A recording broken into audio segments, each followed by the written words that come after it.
You ever done a favor for a family member? Financially, I mean. Like putting a car in your name or maybe a bank account? It feels easy, convenient, right? But what happens when that family trust just breaks? We're about to dive into a story that shows exactly how perilous that can be. Okay, so let's set the scene. On one side, you've got the mother-in-law, Liu Chen Lianyang.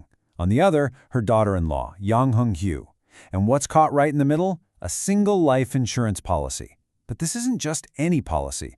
Its cash-out value had ballooned to an incredible $414,000. Yeah, you can see where this is going, straight into a bitter family war. And this whole mess brings up a really tough question, right? When one of these good faith family deals goes south, who actually owns the money? The person who paid for everything, or the person whose name is on the official document? For this family, the answer to that question was, well, it was devastating. So, let's get into it. This whole thing starts with a family that, from the outside looking in, seemed to have everything. But under the surface, a massive financial time bomb was ticking. So the heart of this entire fight really boils down to this number right here. Over 6 years, the mother-in-law, Liu Chen, paid every single premium. We're talking a total investment of nearly $350,000 US. She poured an absolute fortune into this policy. But the big question was, who was it all for? That's what blew everything up. And this is where things get messy, because you have two totally different stories. The mother-in-law's side, she says it was a classic borrowed name deal. I paid for everything, I held all the paperwork, my daughter-in-law's name was just on it for convenience, maybe for tax reasons. But the daughter-in-law? Nah. She's like, this was a gift, a very generous gift, my husband's family is wealthy, they give big gifts all the time. Two completely different realities. And for years, this setup, whatever you want to call it, a loan or a gift, it actually worked. But then, the trust that was holding it all together started to crack. And then, it didn't just crack. It completely shattered. So what was the trigger? Well, according to the court records, things blew up when the mother-in-law started suspecting her daughter-in-law of having an affair. Just like that, trust gone. She immediately demanded everything back, especially this super valuable insurance policy. The daughter-in-law, of course, refused. She stuck to her story. It was a gift. And that's when this private family drama spilled out into the open and became a full-blown public lawsuit. And listen, this was not a straightforward case. Not at all. Its journey through the Taiwanese court system was an absolute roller coaster. I'm talking shocking twists, dramatic reversals. It kept everyone guessing. Let me show you just how wild this ride got. Okay, just look at this timeline. It's nuts. May 2022, the mother-in-law loses. Bam! Huge blow. But then, fast forward almost 2 years to April 2024, the High Court reverses it. She wins. You'd think that's the end of it, right? Nope. Just a few months later, the Supreme Court gets involved and overturns that decision, sending the whole thing back down for a retrial. The final verdict doesn't even come until July of 2025. This was a total legal marathon. So why did she lose that first round? Well, this is where it gets interesting. The district court's reason was a real shocker.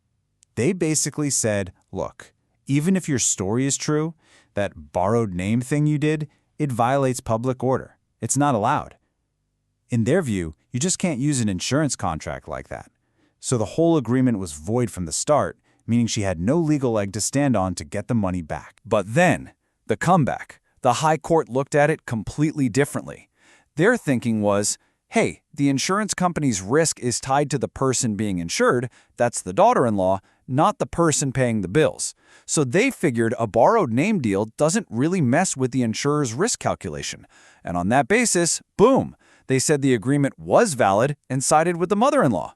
A total 180. This constant back and forth, win-loss-win, it all set the stage for the ultimate legal showdown. The case went all the way up to Taiwan's Supreme Court. They were going to be the final word on this. Are these borrowed name insurance deals even legal? Okay, so before we get to the final verdict, you gotta understand this key legal idea, a contract of utmost good faith. See, insurance isn't like buying a TV. It's a special kind of contract built on a foundation of total, complete honesty. The insurance company has to know exactly who they're dealing with to figure out the risk.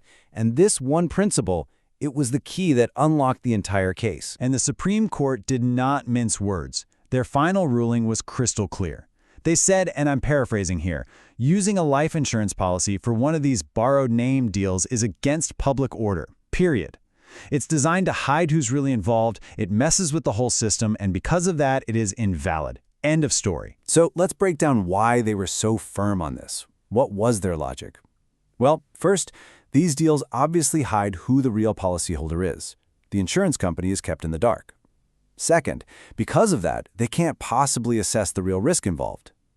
Third, and this is the big one, it's a direct slap in the face to that utmost good faith principle we just talked about. The whole deal is based on secrecy, not honesty. And finally, they argued that if you let this stuff slide, it could mess up the integrity of the entire financial system. So with that definitive ruling from the highest court, the legal roller coaster finally screeched to a halt. So what's the big takeaway here? What can we all learn from this incredibly messy and expensive family feud? Well, the final outcome was pretty much a foregone conclusion at this point. The case went back to the High Court, but they had to follow the Supreme Court's lead. They had no choice. They had to rule against the mother-in-law for the last time. Because that borrowed name agreement was legally worthless, she had zero claim to the policy. The daughter-in-law, whose name was on the dotted line, walked away with the policy worth almost $500,000. Man, this whole saga leaves us with some powerful and very expensive lessons. Number 1, mixing family and informal financial deals is just playing with fire. It's a recipe for disaster. Number 2, the law in Taiwan is now crystal clear on this. Borrowed name deals for insurance? Nope. They're void. The name on the contract is what matters. And probably the biggest lesson for all of us, just be clear. If it's a gift, call it a gift. If it's a loan or an investment on someone's behalf, for God's sake, put it in writing. And that really leaves us with one final thought, doesn't it?